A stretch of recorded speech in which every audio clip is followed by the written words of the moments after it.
Hey guys, welcome to my Let's Play of Dark Souls Remastered for the PlayStation 4. Let's dive right in. So you may be wondering to yourself, Roka, why are you doing Dark Souls again? Haven't you had enough Dark Souls yet? You already have a Let's Play of it on your channel. Well, that's an older Let's Play from a few years ago and the very first Let's Play I ever did.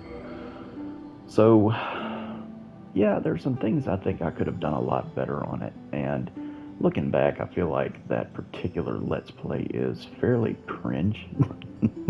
This one might end up being a little cringy too, simply because I'm so awkward, but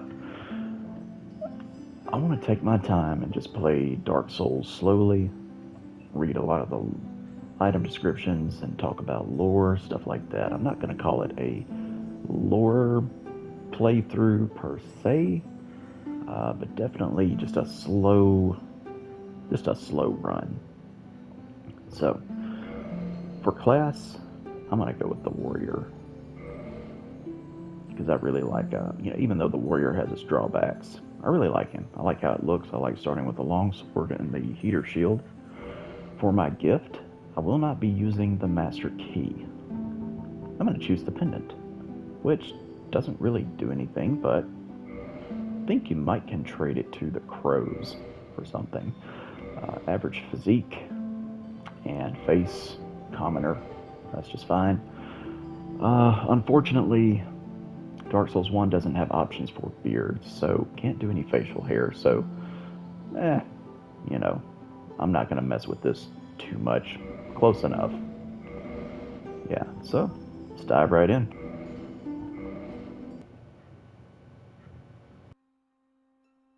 In the age of ancients, the world was unformed, shrouded by fog. A land of grey crags, arch trees, and everlasting dragons.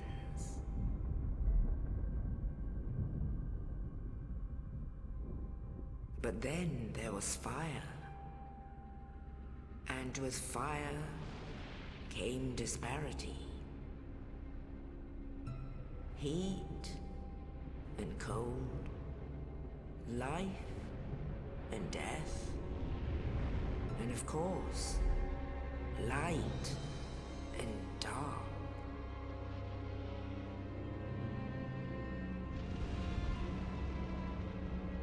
Then from the dark, they came and found the souls of lords within the flame.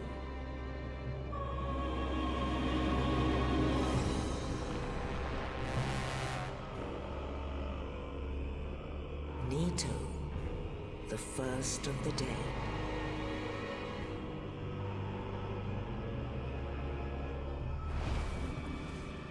The Witch of Asylum and her daughters of chaos.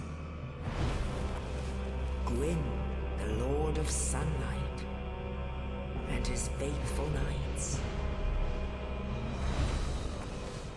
And the furtive pygmy, so easily forgotten.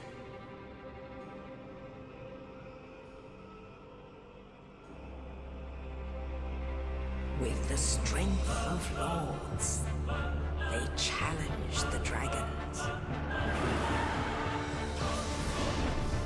Gwyn's mighty bolts peeled apart their stone skills.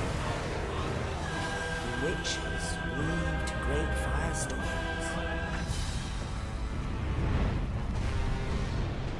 Nito unleashed a miasma of death and disease.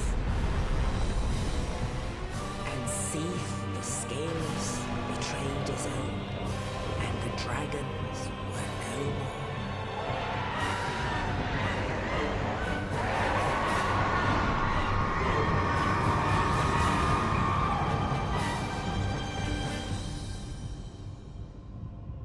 Thus began the Age of Fire.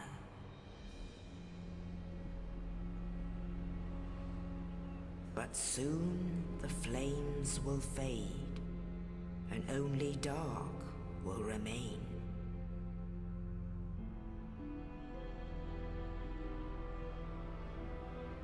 Even now, there are only embers, and man sees not light, but only endless nights.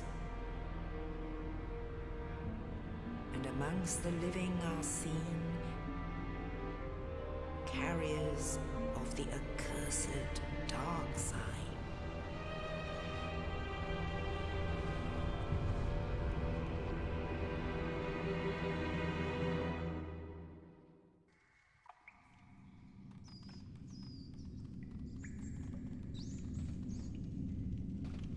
Yes, indeed. The dark sign brands the undead.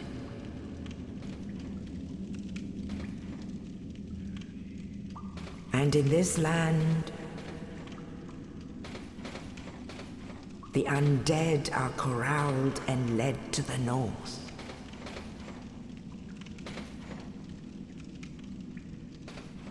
Where they are locked away to await the end of the world.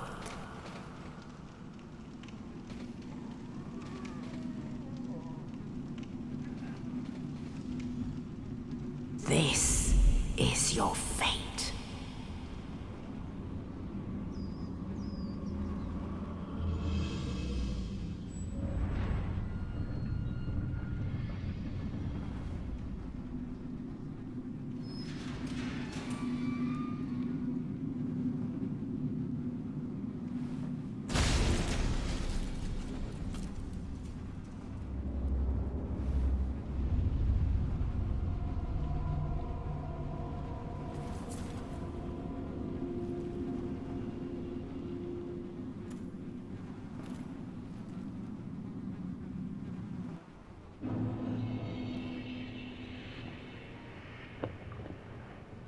As many times as I've seen that opening cutscene, it's still entertaining to this day.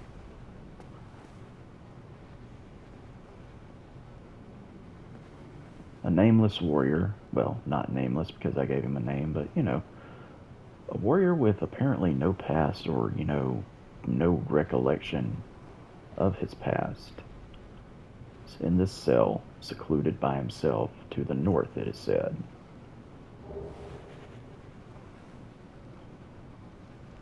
Where undead are, basically corralled and sent here. Why exactly? I guess for fear that they'll eventually go hollow and become a menace to the unhallowed society. We saw that knight who dropped a corpse down from that hole in the roof, or ceiling rather, which gives us the dungeon cell key.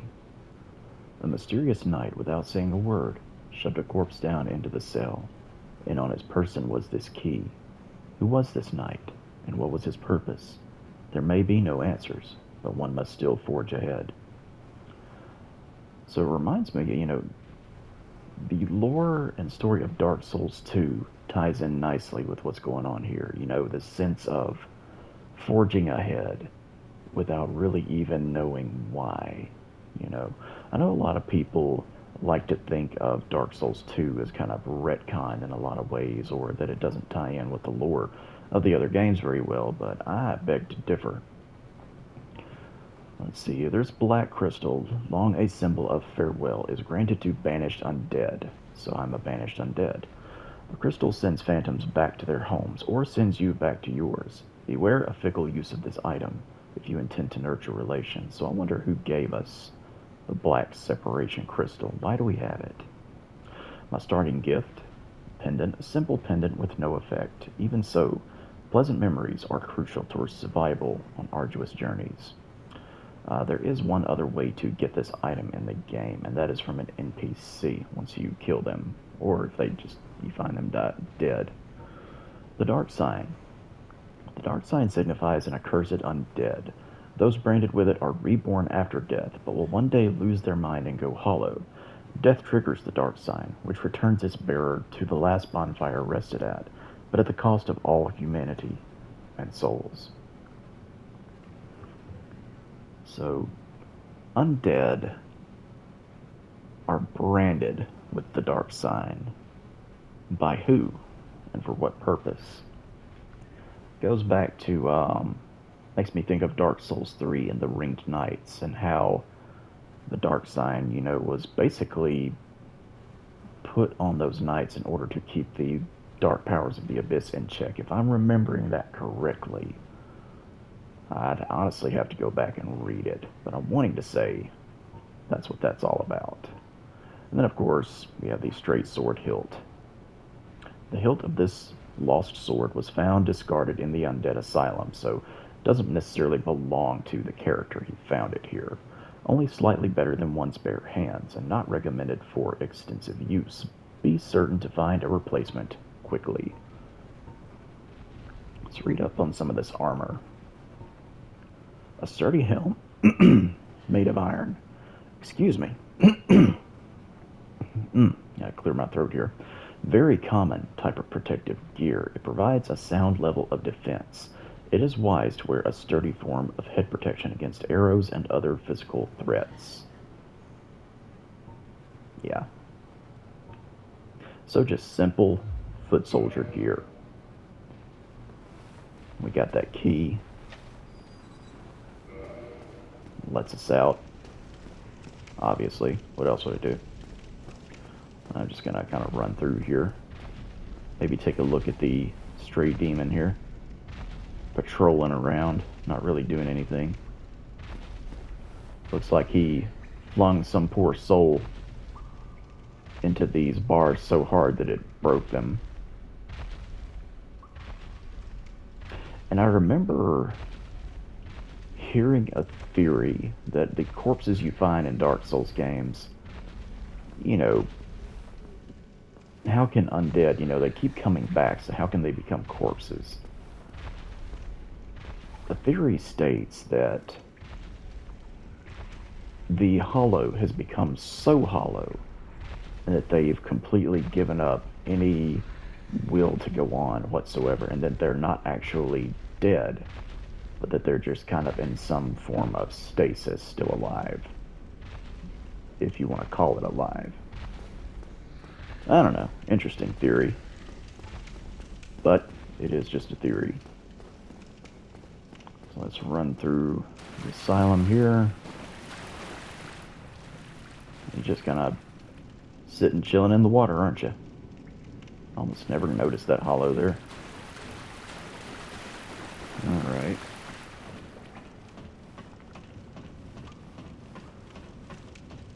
So of course, Dark Souls being an RPG at its core, leaves a lot to the imagination. So we're going to say that I was a foot soldier on the front lines, or whatever, maybe not front lines. It's a foot soldier in some army of some distant kingdom that started to go hollow, found the dark sign, and once it became revealed that I had it, well, they grabbed a hold of me and dropped me off right here. And then, of course, if you back up a little bit and turn the camera, you can see the Asylum demon just waiting up there. And it's funny, if you watch a video on, like, the boundary break of Dark Souls, he's not actually standing, he's floating there. That's kind of funny, but, I mean, you'd never notice it just looking like this. It looks like he's standing. It's interesting how the developers of Dark Souls made all these different things, like, appear a certain way, even though they're not. It reminds me a lot of practical effects in, like, older movies. I'm talking, like, early 20th century movies. When you see how they produced special effects back then, it's really fascinating stuff. They put a lot of work into it. And to me, it just looks so much better than CGI effects ever will. But anyway.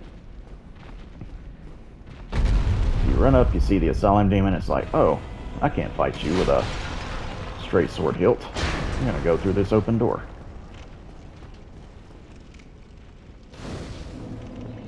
Here we go, light up another bonfire, which I'm not even gonna bother to rest at. You just happen to find a shield, the heater shield. Of course, if y'all pay any attention to my Let's Plays and stuff, y'all know I love this thing. This shield is easy to use and is one of the smallest shields that offers 100% physical damage reduction. It is a small metal shield, a standard, widely used one, which makes sense for a simple foot soldier to be using it. And in its appearance, looks like it's seen some action, most definitely. But it will remain reliable nonetheless.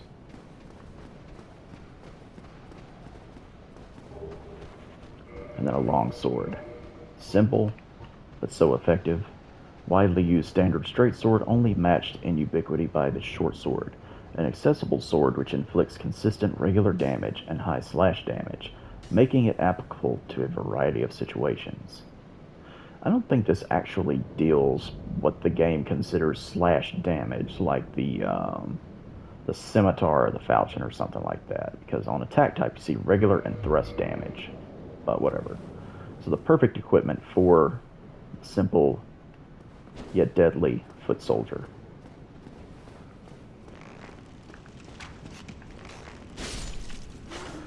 The long sword has such a fun moveset. It really is really fun to use in this game. Really the long sword is good in all of the Dark Souls games. Alright.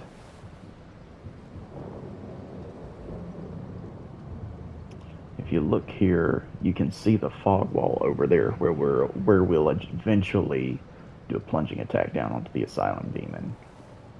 I've never really noticed that you can see that from here, so that's kind of interesting.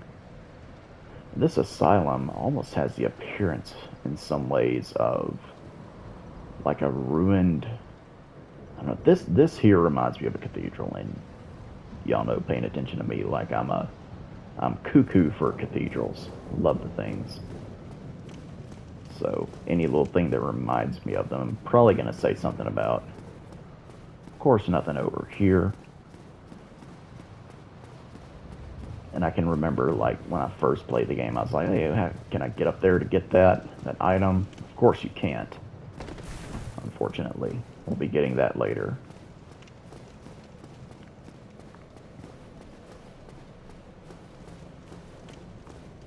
I'm going to come down here.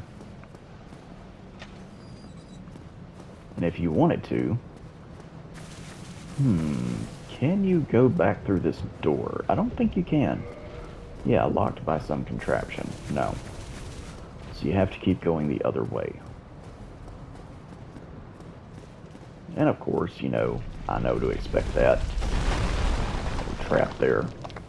Now, some people used to theorize that that giant cannonball thing is what hit the Nameless Knight, which we'll call him Oscar since he was originally supposed to be Oscar. Thought that that hit him and made him injured there, but no. It's more likely that while he was wandering around on the roof, before we entered the room with the Asylum demon probably caught him and started beating up on him, and he either was thrown through that hole in the ceiling or fell through it or tried to escape through it or something. But either way, he is badly injured. Oh, you. You're no hollow. Thank goodness. I'm done for, I'm afraid. I'll die soon, then lose my sanity. I wish to ask something of you. You and I, we're both undead. Hear me out, will you? Yes. Regrettably, I have failed in my mission. But perhaps you can keep the torch lit. There is an old saying in my family. Thou who art undead art chosen. And thine exodus from the undead asylum maketh pilgrimage to the land of ancient lords. When thou ringeth the bell of awakening, the fate of the undead thou shalt know. Well, now you know. And I can die with hope in my heart. Oh, one more thing. Here, take this. An Estus flask. An undead favorite. Oh, and this. Now I must bid farewell. I would hate to harm you after death. So go now, and thank you. He would hate to harm us after death, insinuating that he knows very well that he is, not hollow, undead. He has been branded with the dark sign, and he knows what can happen. Now I must bid farewell. I would hate to harm you after death, and thank you. Yeah, so we get a little bit of information through the game about the Kingdom of Astora, but what we pick up from Oscar over here is that Astora are, they're big believers in the undead prophecy, and that the outright undead are chosen. So, yeah, we can elaborate a little bit more on that further into the game. But let's have a look at the items he has given us. The Estus Flask, first and foremost. The undead treasure these dull green flasks. Fill with Estus at bonfires. Fills HP. The Estus Flasks are linked to the Firekeepers. The Dark Tales also make reference. An emerald flask from the Keeper's soul. She lives to protect the flame, and dies to protect it further. And then, of course, the Undead Asylum Floor 2 East Key. Key to the iron bars of the east side of the second floor of the North Undead Asylum. The Undead Asylum is a giant undead prison, segmented by countless iron bars. Even if an undead were to escape from a cell, passage to the outside world would not be gained easily. That is true. Unless you, I don't know, were to hitch a ride on a giant crow or something.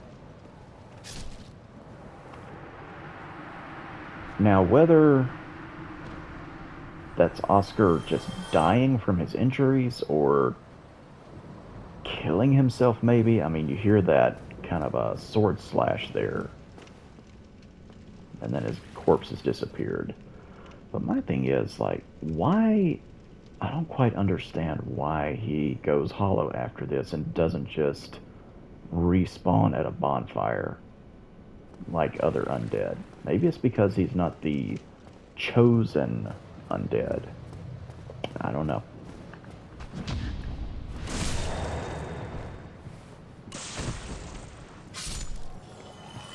Maybe that's the difference between every other undead and the chosen undead. Maybe the chosen undead is able to use the bonfires in such a way that other undead are not. I don't know. I never thought about that before, but it would make sense.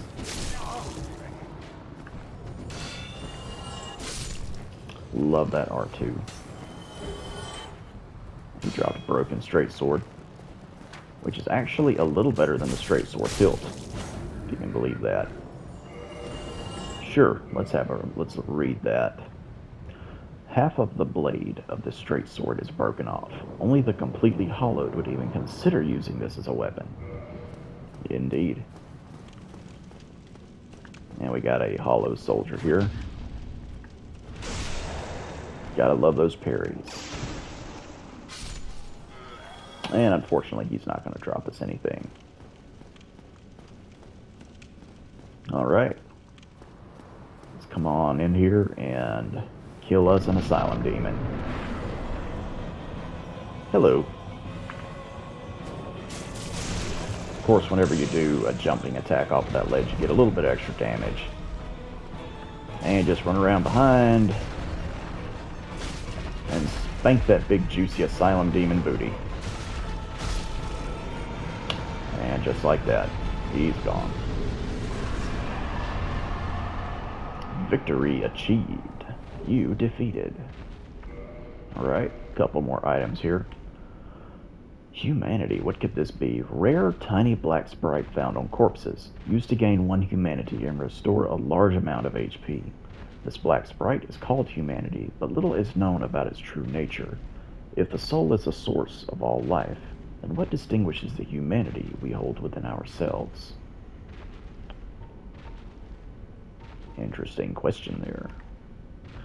The Big Pilgrim's Key. Key to the inner door of the Undead Asylum, main hall.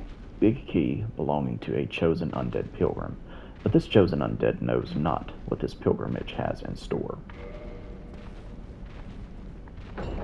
Like a moth, flittering toward a flame.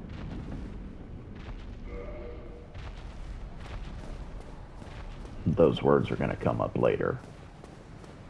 They also come up in the opening cinematic to Dark Souls 2.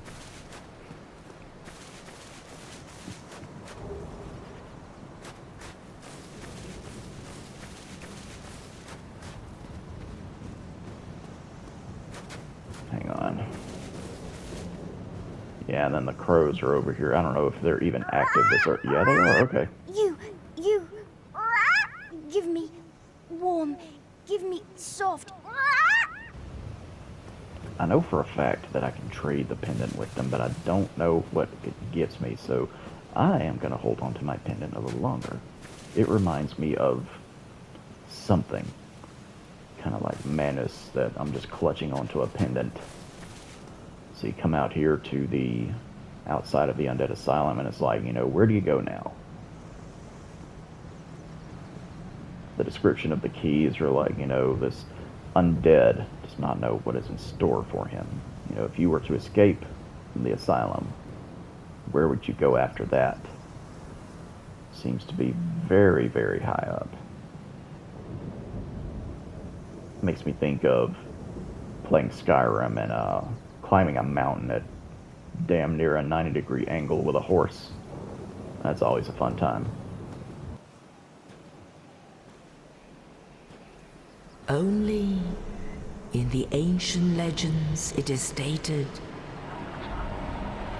that one day an undead shall be chosen.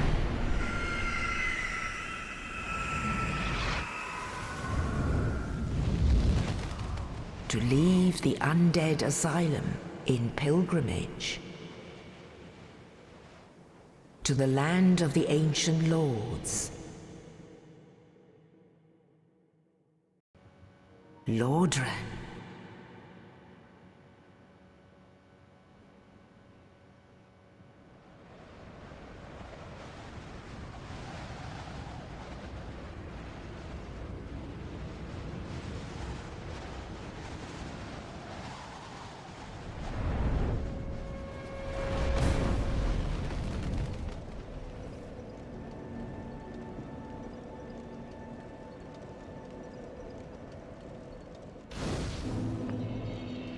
In Lordran, level up and kindle at bonfires.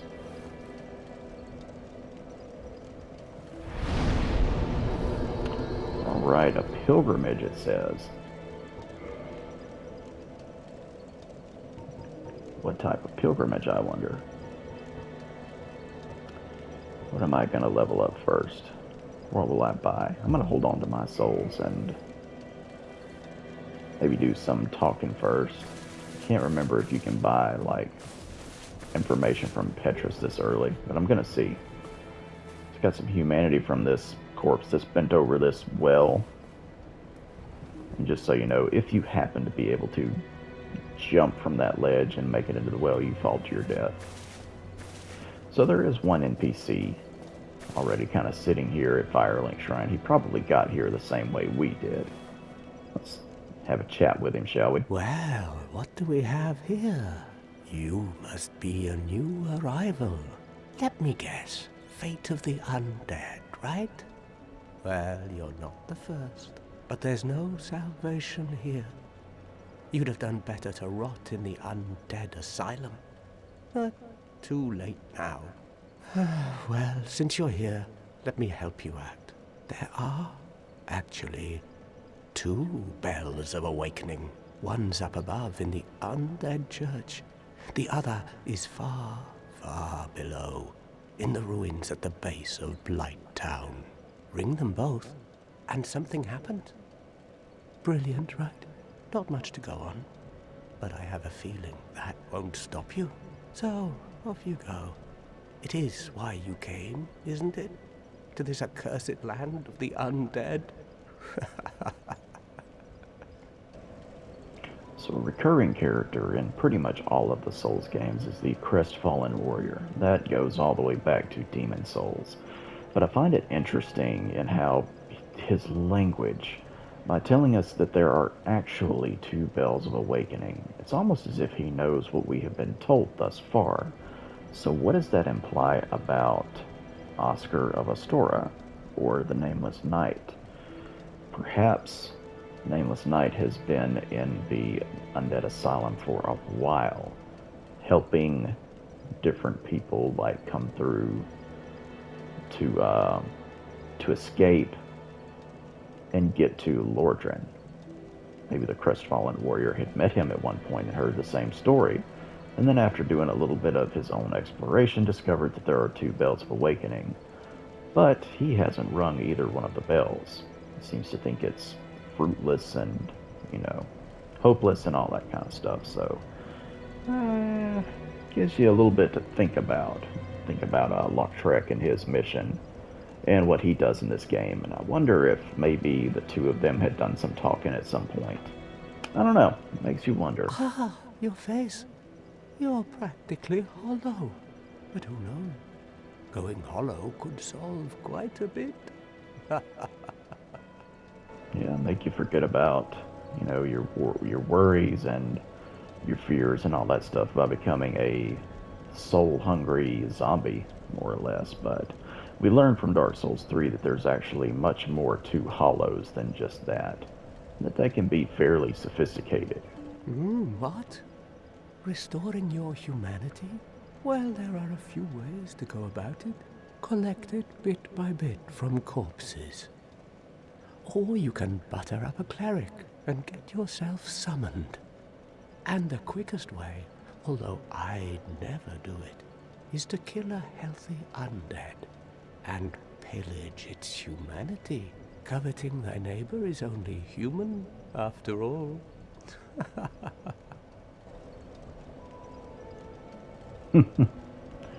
Reminds me a lot of the dialogue you have with Oswald of Kareem the Pardoner. What are you looking at? Don't try anything clever. You might regret it. It makes me think it is possible that Crestfallen may have defeated the gargoyles and rung the first bell, but then when he figured out he had to go down to Blighttown to get the second one, he decided to just sit here instead, since he kind of uses some similar language to the Pardoner himself. Or the Crestfallen could simply be from Kareem. That's also a possibility. Come to think of it, Lautrec is also from Kareem, so really makes me wonder. What? You want to hear more? Oh, that's all we need.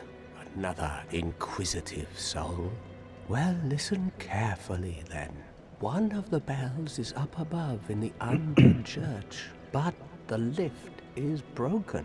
You'll have to climb the stairs up the ruins and access the Undead Burg through the waterway.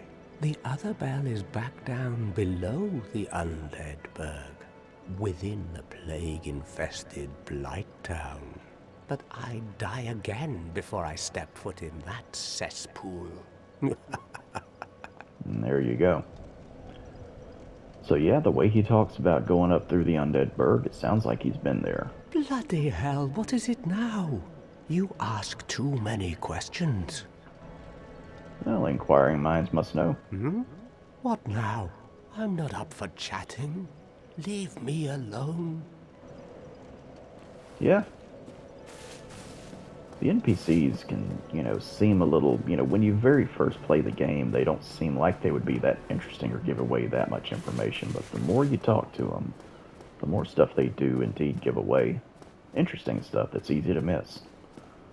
And I'm going to try to get as much dialogue as possible in this playthrough. I'm going to try not to skip anything. I'll probably miss certain things because there's a lot of events that can happen. You have to revisit Firelink Shrine quite a bit to catch everything. And I'll try my best, but no promises. So here's the next NPC. Hello there. Speaking of clerics. I believe we are not acquainted. I am Petrus of Firelink. Have you business with us? If not, I'd prefer to keep a distance, if possible. Hello there. I realize that I have requested that we retain our distance, but I also want you to know that it is not meant in ill will. Here, take this, as a token of peace. No, go ahead. It's for you. Copper coin. Let's see what that's all about. Coin made of copper. Its face shows Old Man McLoif, god of medicine and drink. Even coins of great value in the world of men have little value in Lordran, where the accepted currency is souls. Those who dream of returning to the outside world are fond of carrying these around. So the fact that Petrus gave that to us maybe makes you think he's not really dreaming of returning to the outside world anymore, although he may have at one point. Also, Soul of a Lost Undead, who has long ago gone hollow, used to restore or to acquire souls. Souls are the source of all life, and whether undead or even hollow, one continues to seek them. Oh my, you again. Oh, I know. How about this? I have to await my companions here anyway. So what if I were to teach you some miracles? Would that please you? Yeah, sure, even though I don't have any attunement. Very well. Then first, a covenant with the gods.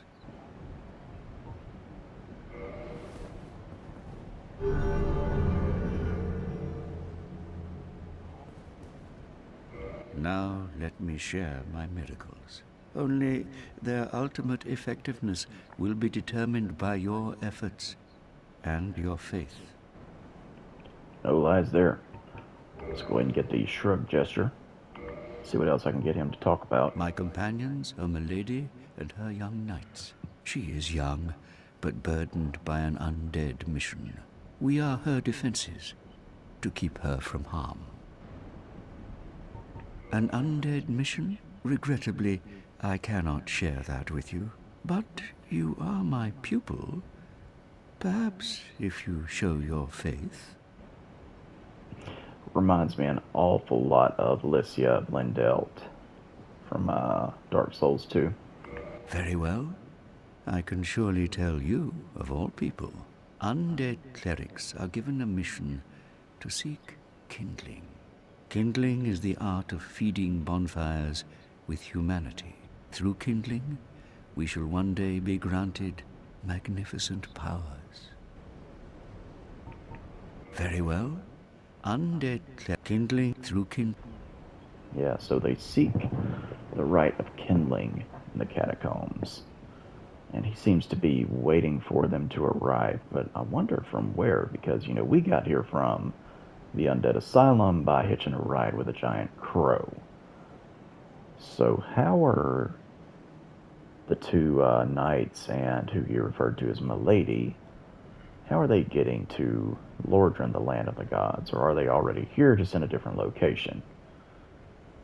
Doesn't specify, but interesting stuff to ponder there. So we can read a little bit about the miracles he sells. Great Heal Excerpt. Great miracle cast by advanced clerics. Restores high HP. Great Heal Excerpt borrows from only several verses of Great Heal. As a result, it can only be cast a stark few times. Only once to be exact. Homeward is a great miracle cast by advanced clerics. Return to last bonfire rested at. I actually really like this one. It keeps you from having to buy homeward bones. Would normally link to one's homeland. Only the curse of the undead has distorted its power, redirecting casters to a bonfire. Or perhaps the undead, or perhaps for undead, this serves as home.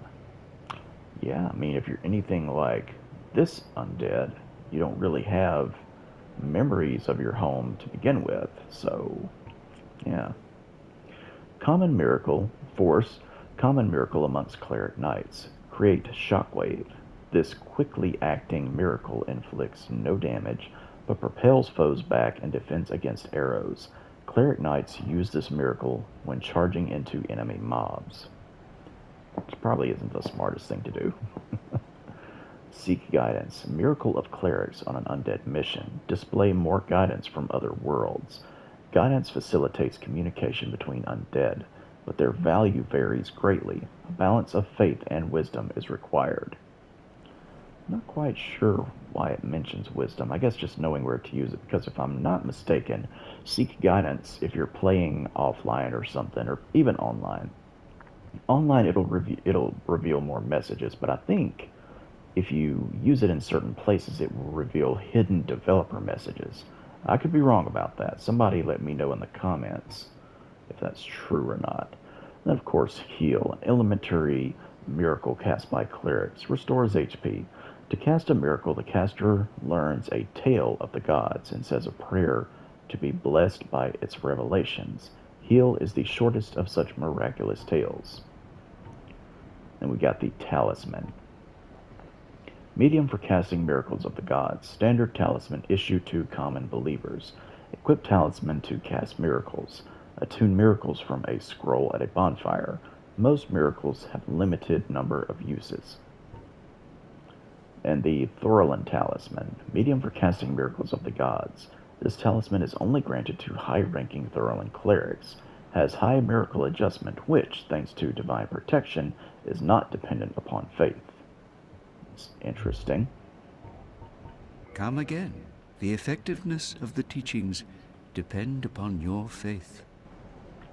Alright, so those are two of the NPCs. There's one more here. She doesn't exactly speak.